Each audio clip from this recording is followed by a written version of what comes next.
Cinema grammar ఉందంటే cinema Chiranjeevi కంటే గొప్పడు ఏం కాదు కానీ పవన్ కళ్యాణ్ చిరంజీవి కంటే గొప్పడండి.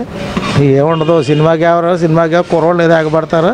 పెద్దోళ్ళు అంతా కూడా ఆలోచించి ఎవరికి ఓటు వేయాలో ఇంట్లో మహిళలు, రైతులు, అలాగే వృద్ధులు, వికలాంగులు, అలాగే కిడ్నీ భోజన బాధితులు 3,000 వదలుతారంటే ఊరుకుంటాడు. ఆడు కూడా పరిగెట్టుకుని వెళ్ళి ఓటేసేస్తారు. రీసెంట్గా చూస్తే మన రాష్ట్రానికి ఇంకొన్ని రోజులు ఎన్నికలనే వస్తున్నాయి. సో ఏ పార్టీ అధికారంలోకి వస్తే బాగుంటుంది అనుకుంటున్నారండి?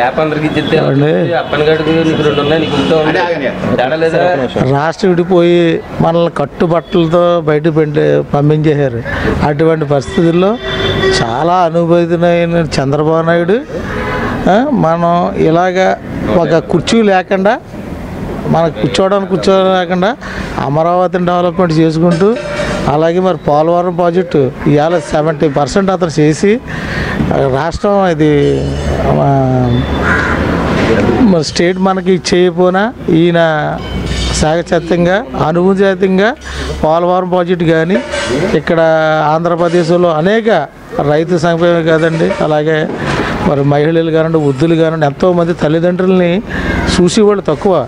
ఎందుకంటే నేను గత 10 సంవత్సరాలు నేను సర్పంచ్గా చేసి తల్లిదండ్రులను ఎవరు చూస్తారో ఏంటనేది కొద్దిగా మాకు అనుభూతి సాధ్యంలో ఆయన ఇక్కడ మరి 2013లో ఈ చీడి గ్రామం వెళ్ళినప్పుడు ఇంటికి పెద్ద కొడుకుగా ఆదుకుంటాను అనేసి ఆ మాట వాగ్దానం ప్రకారం అలాగే ఆటో వాళ్ళకి అలాగే టాటర్లకి కూడా మీకు అందరికీ కూడా నేను లైసెన్సులు కానీ వాళ్ళకి పనులు కానీ లేకుండా చేస్తానన్నాడు.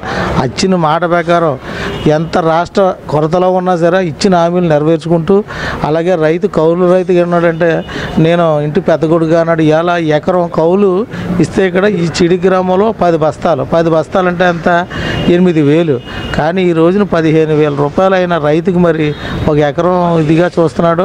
అలాగే మరి 2,000 రూపాయలు చేశాడంటే ఆయన ఎంత సాగిత్యంగా సంవత్సరానికి ఇంటి పెద్ద కొడుకు ఆదుకున్నందుకు 24,000 రూపాయలు ఏమో వాళ్ళకిచ్చి ఇంటికి ఆడపడుచుగా నేను ఉన్నానని చెప్పి భరోసా ఇచ్చి మొన్న మళ్ళీ పసుపు కుంకుమ 10,000 రూపాయలు కూడా ఇచ్చాడు. మరి అంత మహానుభావుడు రాకుండా ఎవరు వస్తే ఉందని మళ్ళీ శూన్యం అయిపోతుంది. మళ్ళీ తెలుగుదేశం గవర్నమెంట్ రావాలి అనుభూతుడు కాబట్టి ఆయనే రావాలని కోరుకుంటున్నాం. అంటే 2014లో పవన్ కళ్యాణ్ గారు టీడీపీకి సపోర్ట్ చేశారు. ఇప్పుడు ఆయన సపోర్ట్ చేయకుండా సపరేట్గా ఎలక్షన్స్లోకి వస్తున్నారు.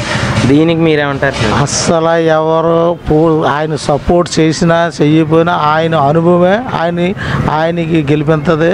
ఆడపడుచుల వాళ్ళకి ఓట్లు వేస్తారు. అంటే పవన్ కళ్యాణ్ గారు టీడీపీ ప్రభుత్వం ఎంత బాగాలేదని చెప్పి విమర్శిస్తున్నారు కదా ఎక్కడికక్కడ. ఏమండి ప్రతి ప్రభుత్వం విమర్శ ఎంత ఉంటుంది. ఆయన అనుభవం ముందు ఇవన్నీ అంత అండి ఏముండదు. ఆయన అనుభవమే వీళ్ళ అనుభవమే. అంటే ఇప్పుడు పవన్ కళ్యాణ్ గారు జగన్ గారు గెలిచే అవకాశం లేదంటారా సార్? అసలు ఎక్కడ ఉంటుందండి. 10 సీట్లు వస్తే గొప్ప అండి. సినిమా గ్రామర్ ఉందంటే చిరంజీవి కంటే గొప్పడు ఏం కాదు కానీ పవన్ కళ్యాణ్ చిరంజీవి కంటే గొప్పడండి. ఏముండదు సినిమాకి కుర్రోళ్ళు ఏదో ఎగబడతారు. పెద్దోళ్ళు అంతా కూడా ఆలోచించి ఎవరికి ఓటు వేయాలో ఇంట్లో మహిళలు, రైతులు, అలాగే వృద్ధులు, వికలాంగులు, అలాగే కిడ్నీ భోజన బాధితులు 3,000 వదలుతారంటే ఊరుకుంటాడు. ఆడు కూడా పరిగెట్టుకుని వెళ్ళి ఓటేసేస్తా అంటున్నారు ముసలమ్మ కూడా చంద్రన్న ఇంకెందుకంటే.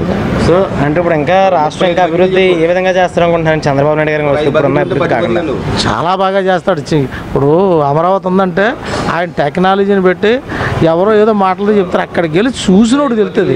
అలాగే పోలవరం ప్రాజెక్టు గురించి అక్కడ పెట్టలేదు అంటారు, అక్కడికి వెళ్ళి చూసినోడికి తెలుస్తుంది.